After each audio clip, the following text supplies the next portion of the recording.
सरकारी जमीन पर 144 लगाने के बाद भी दूसरा पक्ष कर रहा कब्जा। दोनों पक्ष आपस में भिड़े। पहले पक्ष ने डीसी कार्यालय पहुंचकर की शिकायत, सीओ पर लगाया मिलीभगत का आरोप। डीसी कार्यालय पहुंचने पर सीओ कार्यस्थल पहुंच काम की रुकवाया। मौके से पुलिस ने दोनों पक्ष के 3 सदस्यों को हिरासत में लिया। धनबाद के मणईटाड़ इलाके में छठ तालाब के निकट मौजूद गैर आबाद जमीन की खाते की जमीन पर अवैध कब्जा जमाने के लिए 2 पक्ष आपस में भिड़ गए, जिसकी शिकायत अरुण साहू नामक शख्स ने धनबाद उपायुक्त कार्यालय पहुंचकर किया। धनबाद सीओ पर कि मिलीभगत से कब्जा में मदद करने का आरोप लगाया। डीसी कार्यालय पहुंचने के बाद सीओ मौके पर पहुंच काम को रुकवाया, वहीं जांच करने की बात कही। वहीं दोनों पक्ष के 3 सदस्यों को सदर थाने की पुलिस ने हिरासत में ले लिया है। दोनों ही पक्षों का दावा था कि जमीन उनका है जिस पर कब्जा कर रहे थे। हालांकि विवाद को देखते हुए धारा 144 एसडीएम द्वारा अनुशंसा किया गया था। बावजूद दूसरे पक्ष के जगदीश साव जमीन पर कब्जा कर रहे थे। वहीं जमीन पर दावा करने वाले अरुण साव ने कहा कि विवाद को देखते हुए 144 एसडीएम के अनुशंसा पर लगाया गया था। बावजूद सीओ की मिलीभगत से जगदीश साव कब्जा कर रहा है।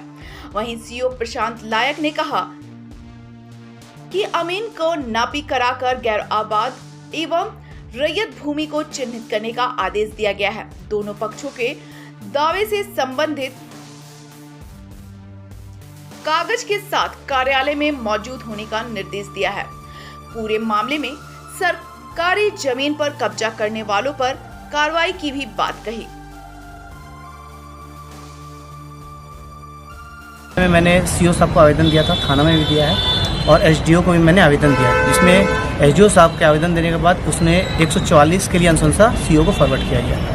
सीओ को फॉरवर्ड करने के बाद उन्होंने कर्मचारी को मैंने जब दिया, कर्मचारी ने उसमें अनुशंसा किया है कि नहीं इसमें 144 लगाया जाए। इस सीओ को उन्होंने फॉरवर्ड किया, बट सीओ द्वारा वो अनुशंसा को रोक दिया गया और उनके मिलीभगत से इस काम को जगदीश साहब द्वारा आज 15 से 20 लोगों के साथ काम को जड़ से जड़ करने का प्रयास किया जा रहा है। सीओ के ऑफिस भी गए थे पर सीओ सब मिल ले रहे हैं, ना बात करने के लिए तैयार है। सीओ का इसमें 100% मिलीभगत है, क्योंकि जब मैंने 29 तारीख को सीओ ऑफिस में हम दोनों पार्टी गए थे, जगदीश साहब और मैं अरुण साहब, तब उन्होंने कहा था कि अभी काम नहीं होगा, काम को रोक दिया जाए और सरकारी अमीन अलॉट कर दिया जाता है, जिसमें आप लोग को जिसका जो जमीन निकलेगा वो फिर इसमें काम कीजिएगा। लेकिन एक बैग अभी पता चल रहा है कि बिना किसी आदेश का, बिना किसी सूचना का वो डायरेक्ट जगदीश साहब 20 आदमी लोगों के साथ काम कर रहे हैं। जगदीश साहब मणईटाड़ छठ तालाब के रहने वाले हैं, दबंग नेता हैं और राइफल रखे हुए हैं, जिसमें हम लोग को 3 दिन पहले रात में काम हो रहा था, जिसको हम लोग मना करने गए तो हवाई फायरिंग करके हमें दड़ाया गया, भगाया गया। अगर हम सामने जाते हैं तो गोली मारने से धमकी देते हैं। उपायुक्त से मिलने आए हैं, पर उपायुक्त सर बोले कि अभी नहीं है,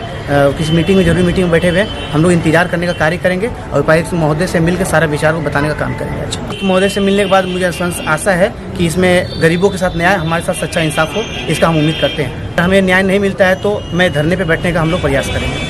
मणईटाड़ मौजा में 157 खाता की जमीन है, गैर आबाद खाते, उसमें कंस्ट्रक्शन ये लोग कर रहे हैं, तो उसी में रोक लगाने के समय क्या अभी आपने रोक लगा दिया क्या? हम पूर्व में रोक लगाए हैं, लेकिन ये कह रहे हैं कि बरसात में मेरा घर चूरा है, तो पता जो किए हम लोग सामने भी देख रहे हैं कि 2-3 आदमी बोल रहे हैं बहुत दिनों से 30 सालों से ऊपर से रह रहे हैं। अब इसका हम लोग अमीन उमीन लाए, अपना जांच करके प्रॉपर कार्रवाई करेंगे। जगदीश साहब तो मतलब जांच पड़ताल में आपने अभी काम रुकवा दिया। ये जितने भी खाता यहाँ पर जो कार्य हो रहा है सर गैरवादी है? ये 157 खाता का ही जमीन है। कुल जो ये तालाब जो कितना एकड़ में फैला हुआ है? इसका तो एग्जैक्ट नहीं बता पाएंगे, अमीन साहब बता देंगे। तो कुछ तालाब के भाग आपको नहीं, तालाब का भाग देखिए, रोड बना हुआ है, ये तो दिख रहा है, तालाब से ऊपर इन लोग का घर है। तो दूसरा पक्ष का दावा है कि हमारी जमीन है, हमारी जमीन में ये लोग कर रहे हैं। 157 बोल तो रहे, ये गैर आबाद खाते की भूमि है।